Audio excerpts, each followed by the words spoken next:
Ngoba kuhle kuphindze ngihlanganyele nawe mbukeli wetindzaba. Nalomuhla ngithethula ngise Auckland Park eJoze SABC lishonile. Asibonge ke mbukeli ukuthi ukhethe thine nati lethamba yembili lomuhla. Seek to ensure that we give the space to South Africans to define the outcome of the national dialogue process. Mengameli Cyril Ramaphosa uvule ngalokusemthethweni umbuthano lomkhulu lowendvulela kuqala kwenkulumo mpendvulwano eholeni lase-UNISA i-Great Hall ePitoli. This may signal an end to lower wages, insecure working conditions. We've got to deal with the issue of insourcing.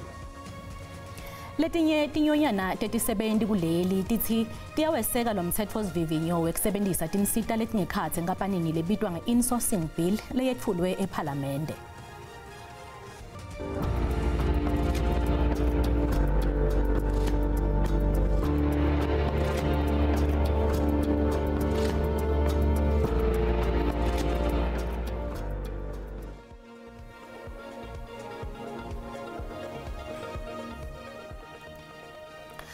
Mengameli Cyril Ramaphosa uvule ngalokusemthethweni umbuthano lomkhulu lowendvulela kuqala kwenkulumo mpendvulwano eholeni lase-UNISA i-Great Hall ePitoli.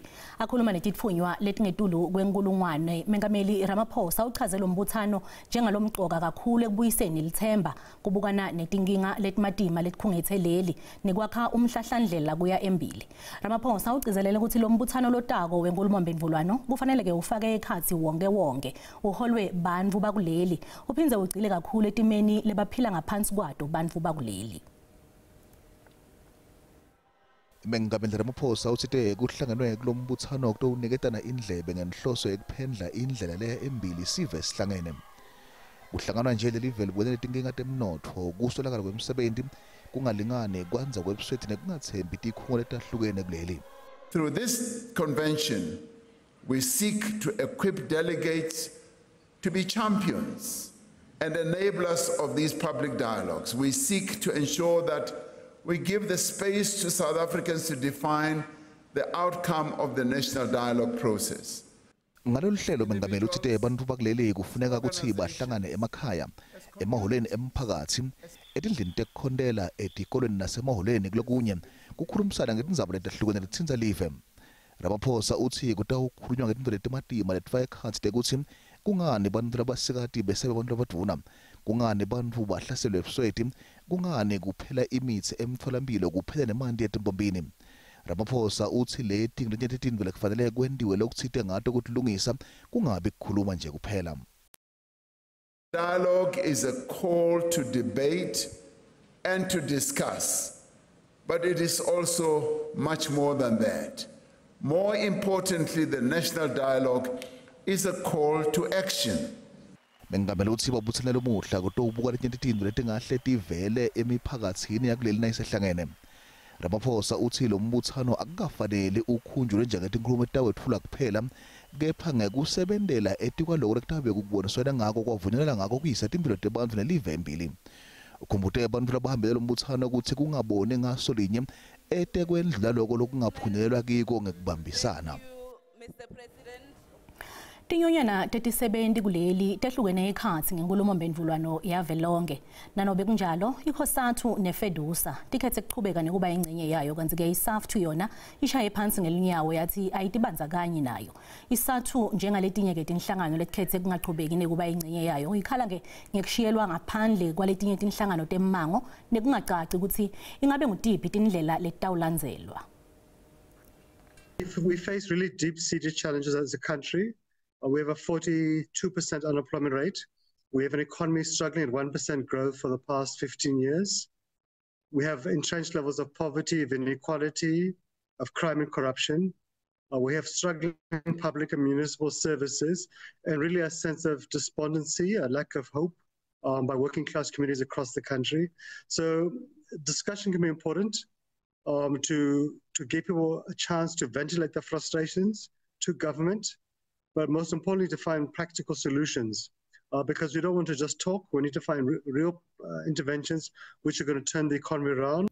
The South African Federation of Trade Unions notes with deep concern the recent announcement by several foundations that they are withdrawing from the national dialogue process. These foundations have raised serious criticisms about the manner in which the process is being conducted, criticisms that SAFTU shares and has previously warned about.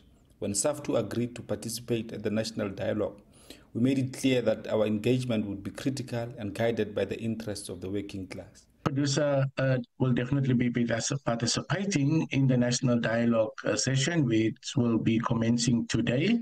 We wanted it to be otherwise, but it is what it is, and therefore we will participate with a clear set of expectations and conditions as to how we go about this whole national dialogue. Letinye tinyonyana tetisebenzi kuleli tithi tiyaweseka lo mthethosivivinyo wekusebenzisa tinsita letingekhazi ngapanini lebitwa nge-insourcing bill leyetfulwe ephalamende. I-EFF leqhamuke nalo mthethosivivinyo. Kanti inhloso kuphocelela tikhungo tahulumende ukuthi tiphumelele emisebentini yetekuhlandeka, kugcina, kuvikela kanye netebuchwepheshe kubala lokumbalwa. Lo mthethosivivinyo manje uphambi kwekomiti letemafa kulandzela kukhala kwetisebenti letenda tinsolo tekuthi emalungelo ato abukeleka phansi nekuthi tisebenta ngaphansi kwematima ngenxa yekuthathwa kwemisebenzi letinkampani yabe letinye letingaphandle. Tinyonyane tetisebenti tithi lokutshathwa kwemisebenzi letinkampani letingaphandle kwenta inkhohlakalo yanze ngalokweqile. This is critical for a number of reasons. Number one, workers have seen their working conditions, their wages, the labour rights being seriously undermined as they've been outsourced across the state. If you are serious about dealing with the issue of state capture and corruption, which remains a cancer from departments to municipalities, from entities to SOEs, then we've got to deal with the issue of insourcing. ISAFTU ivumelana nawo lo mthethosivivinyo yengeta ukuthi ungaze ushicilelwe lokuthi oyicetha inkohlalo kuhulumende kanye nakuthi inkampani letitimele.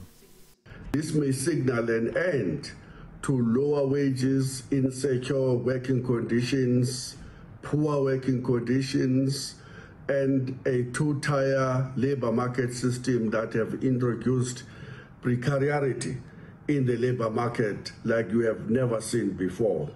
NECOSATU ithi iyawuseka lo mthethosivivinyo yawuchaza njengalona engichubekela phambili nalosetawuthatha isikhathi leside ukuthi ushaywe.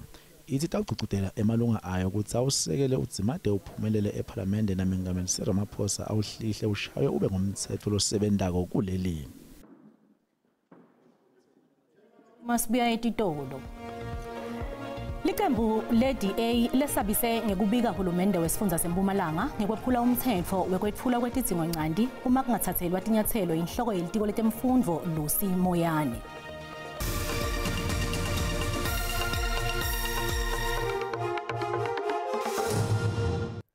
Wemukelekile esigabeni sesibili setindzaba uma ucedza ngena ukhethe kahle disekhona hlala nathi. Liqembu le-DA lesabise ngekubika hulumende wesifundza seMpumalanga ngekwephula umthetho wekwetfulwa kwetidzingo ncandi uma kungathathelwa tinyathelo inhloko yelitiko letemfundvo Lucy Moyane. Moyane umiswe emsebentini ngenyanga yeNgwengweti kulandzela ukuthi-ke litiko letemfundvo kulesifundza libhadale 2 million emarandi lithenga ema-laptops ngekusha kwemthetho wekwetfulwa kwetidzingo lelicala kufanele-ke lisonjululwe kungakapheli emalanga lalishumi. Iyachubeka inkinga yema-laptop emacembe epolitiki lafaka ekhatsi DA endelubito kundunankulu wesifundza Mandla Ndlovu ukuthi athathe isinyathelo lesibonakalako ngenhloko yelitiko Lucy Moyane lomisiwe emsebentini. Leli qembu libuye lasabisa ngekuthathela ndunankulu tinyathelo ngekungacaci ukuthi wendani. Should the Premier fail to conclude this matter within August, the DA will take it up with the public protector to investigate the provincial government. Lamanye macembe epolitiki aceke Ndlovu ngekhuthula tinyawo ekucatululeni ludzaba lwa Moyane. We demand immediate publication of the report dated 30th of June. That progress report, we want all the details, the implementation of the report and all the recommendations thereafter. Again, We need to see the finalization of the disciplinary proceedings. We still don't know what is happening with the suspended HOD, Miss Lucy Moyane, who is sitting at home earning a salary, and as the accounting officer who signs every document of that department. We don't know what is happening with her now. Lokhulumela hulumende George Mthethwa umele Ndvunankhulu ngale khudula tinyawo wathi bekukhona lasakubukile lebekufanele acetse ngako kucala. Nyakenye litiko letemfundo laphenya ngetinsolo tekusebentisa imali enganga 2 million wemarandi wekulungisa indlu yabo noGatsa emahhovisi nasehlanzeni kaNyamazane nanyalo mibiko isengakavetwa. Ukuthi ngekubuka kwakho lolulaka lolubukele nebashayeli be-e-hailing bufanele yini njengoba kulula kakhulu ukusebenzisa i-e-hailing kunematekisi ladayelekile. Umbono wakho uyalandzela. E-hailing is very much convenient. Uyakhona ukuphuthuma masinya manje itaxi ifuna ukuthi baze bagqwale abantu babe u15 before isoma. Udlame odokuse lapha kubashayela ama-e-hailing alifanelekile futhi alamukelekile ngoba nabo lapha basemsebenzini futhi bazamela emndeni yabo engathi ngempela ngaba khona ukubambisana nokubonisana ukuze yonke into ihambe kahle. Laba ama-taxi nabe-e-hailing abasebenzisane kusithutha nje sonke kunokuthi babulalane bashayane. Akusiyindlela lenhle ke leyo vele nje ayifuneki udlame alufuneki. Kufanelanga abe-hailing nabamatekisi ukuthi bangacabana kufanele bona bahlale phansi balungise inkinga zabo iloko nje engibona ukuthi ngabe nokuthula nje.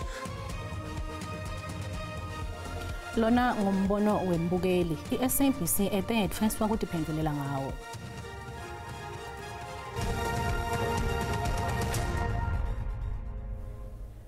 Nasivakashele imakethe tetimali sitfola ukuthi lirandi lehlile nalicathaniswa netimali takulamanye emave.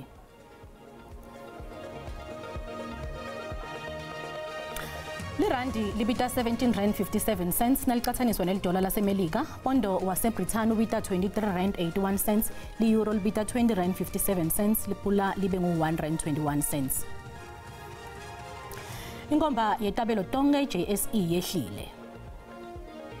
Igolide ibita $3,341 li-ounce, iplatinum ibita $1,337 li-ounce, woyela longakahlutwa ubita $66.21 umphongolo. Hulumende netinhlangano letehlukene letimele umphakathi babambe umhlangano wekuphemba indlela yenkulumo mbendlulwano yavelonke lehlose kutfola tingcinamba lehlasele live netindlela letingasetshenziswa kuticatulula. Lo mhlangano utawuthatha emalanga lamabili kusukela lamuhla kanti ke umdidiyeli wetindzaba tesiswati eSABC Thabo Mbuyane uthamele lo mhlangano lowendlulela inkulumo mbendlulwano yavelonke yekulungisa live eUNISA ePitoli.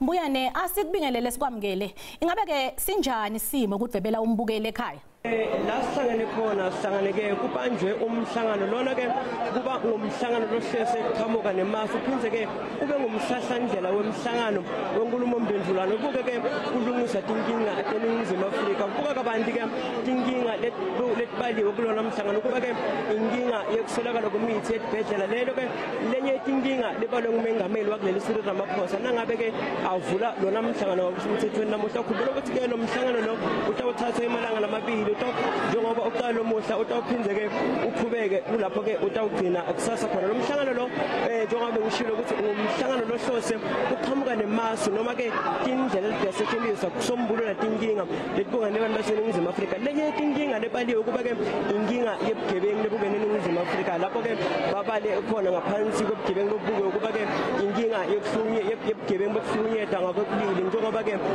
kubaliwe kulo mhlangano ukuthi inyenti diphinza ke tiyanza tigameko tabumakela bahlukunyezwa njalo lenye inkinga lebukiwe inkinga yekuswelakala ngemisebenzi okhumbula ukuthi ke kuleli viki lesikilo kuphume etibalo lapho ke kwaveta nokuthi kuleli bangu 33.2 bantu labangasebenzi leto ngiletinye tinkinga letibaliwe kulona mhlangano loqhubekako kufaka bantu ke ngina yolokazi mfuthu longumhlatiwe tepolitiki lotimelo yolokazi asibonge isikhatsi sakho sibonge lethatha lethuba ukukhuluma nase SABC ingabe kulo lo ukhulumile mengameli lomuhle ngetinkinga lebuke ningizima Afrika kwaphinza ke wavula lo mhlangano ngasemthethweni ingabe kule tinkinga la khulume ngato ngitiphi letikhambele embili kulonkulumo mengameli Enkosi kakhulu manibulele lithuba labantu baphula ekhaya babakele ekhaya namhlanje upresident uthethile nangona intetho yakhe ibinakho ukuthethisa kuba bekhe wahlekisa nangabantu abangaparticipate kule process kodwa into endiyibambileyo into ba le process iyaqala namhlanje kodwa ke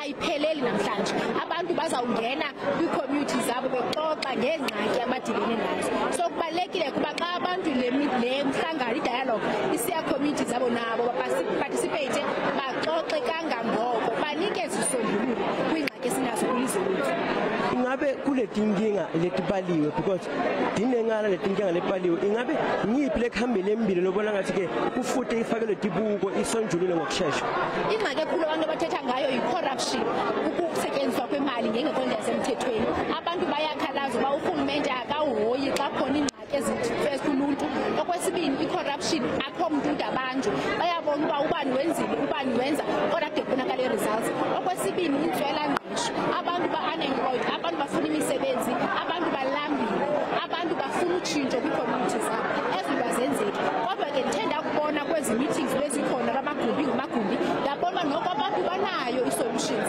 bayayazi into abayifunayo utshintsha kwi-community zabo so ke kusawubona uba izawukwenzeka nale nto ifunwa ngabantu kwiinyanga ezi-6 ezizayo imhlangano betihlangene lomuhle lihlangano lehlukahlukene daba ke daqhamuka nemasu daxoxisana netindlela lokufuthi ukusetshenziswa ngathi kusonjulwe letinkinga ingabe umuntu wala eNingizimu Afrika lo thikametikele ngeletinkinga ledalo lomuhla ingabe utatibona nini dithelo talomhlangano ndiyayazi uba abantu ke abathandi bathi ininzi imali efakiweyo apha kanye lo mhlangano awudingeki kuba siyazazi ingxaki esinayo kodwa into endiyibonileyo namhlanje uba abantu bayakufuna uthetha bathethathethane balungisa izinto zokuhlala kwindawo abahlala kuzo so izawukubaleka kuba abantu bayenze babe yinxalenye yezi dialogues xa zisiya kwi-community zabo utshintsho sawulubona ukuba xa bethethile bathu basifuna utshintsho olunje nalunje izawukwenziwa naloo nto urhulumente okwesibini ndithe ndawungena kwenye yamagumbi ndafumanise ukuba abantu bathetha ngurhulumente indlela urhulumente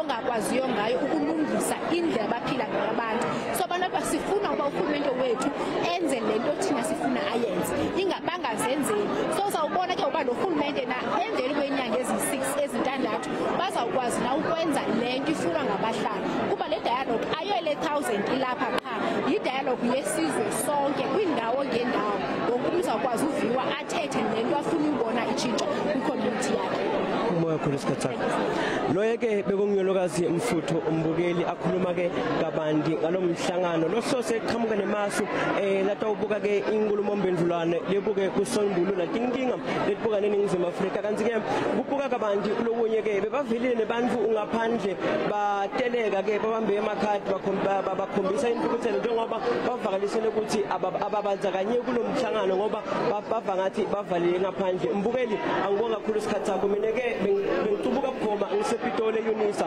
back to you studio Rebecca Nguthabo Mbuyane lo insatheli tindzabate SABC yePitoli Unisa eGreat Hall. Kanti ke litiko letemfundvo eMpumalanga likhathatekile ngekuhlaselana kwebafundzi etikolweni. Lokhu kulandzela kwendlula emhlabeni kwalomunye umfundzi lokwazwe ngelomunye sekuphume esikolwa kuyiwa emakhaya. Kanti kuva kabanti ngalesigameko sikhulumisana na Gerald Sambo lokhulumela litiko letemfundvo eMpumalanga. Asikubingelele sikwemukele etindzabeni teSwati la ku SABC kulendzambama somlomo. Sibonge sithanda nokubingelela bonke ababukeli emakhaya.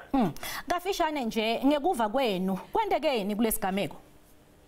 Singasifakaza ukuthi konmanje asikatholi kahle umbiko ophelele ukuthi kahle yini ekwenze ukuthi kube nelesahlakalo esibhluka ngakho kodwa singakusho manje somnyango ukuthi sithanda nokudlulisa lamavo ethu nduduzo kulomndeni walomntana wethu losashile siyathemba ukuthi leli phenyo lamaphoyisa njengoba basaphenya bakhona ukubuza nabanye ukuthi kahle yini ekwenzeka ukuthi igcine sesifike khona manje simele singasimnandi kahle yibo bazokhona ukuthi ipanel labo lisitshele ukuthi ingabe kwenzakaleni bekungaba ngcono if lo munye usaphila bayangachaza ukuthi kahle kahle yini le lenze ukuthi kugcine kwenzakaleni sehlakalo esimbi kangaka kodwa I think nathi simphakathi asihlaleni phansi sibuke le ndlela abantwana bethu kwenzakala ngayo kakhulu emphakathini eminingi ngoba kuyabonakala ukuthi kuyafuna ukuthi labantwana bafundiswe kakhulu emakhaya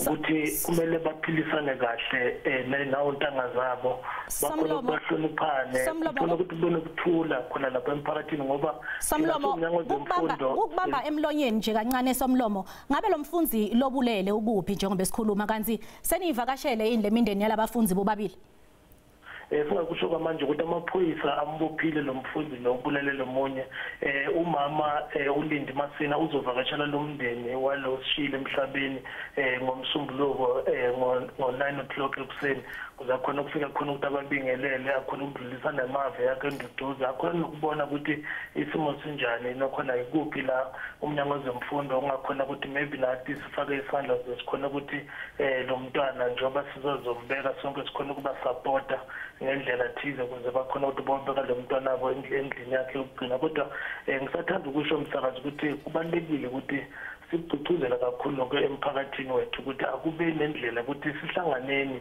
ngoba lokho akusijabulisi indaba ebuhlungu kakhulu uma sebantwana bashona babancane bashona ngalendlela njengalona ashiye ngayo ngoba kuyabonakala ukuthi kuyafuneka ukuthi umphakathi uhlangane silwe nakonke lokungahambi kahle la emphakathini ukuze senze sure ukuthi sikhona ukuphilisana ngendlela efanele makukhona lokungahambi kahle sikhona ukuthi sibe nendlela ukuthi sikuxazulule singaze sifike esimeni sokuthi sisebenzise indlela ezifana nalezi kuze kufike la lomunye ashiya khona emhlabeni ngoba kuyasho vele ukuthi kubalekile ukuthi sisebenzisane sibambane sonke kuthandazwe kube nendlela ukuthi labantwana bakhulumiswe Somlomo ngenxa yesikhathi Somlomo ngenxa yesikhathi asibonge kakhulu isikhathi sakho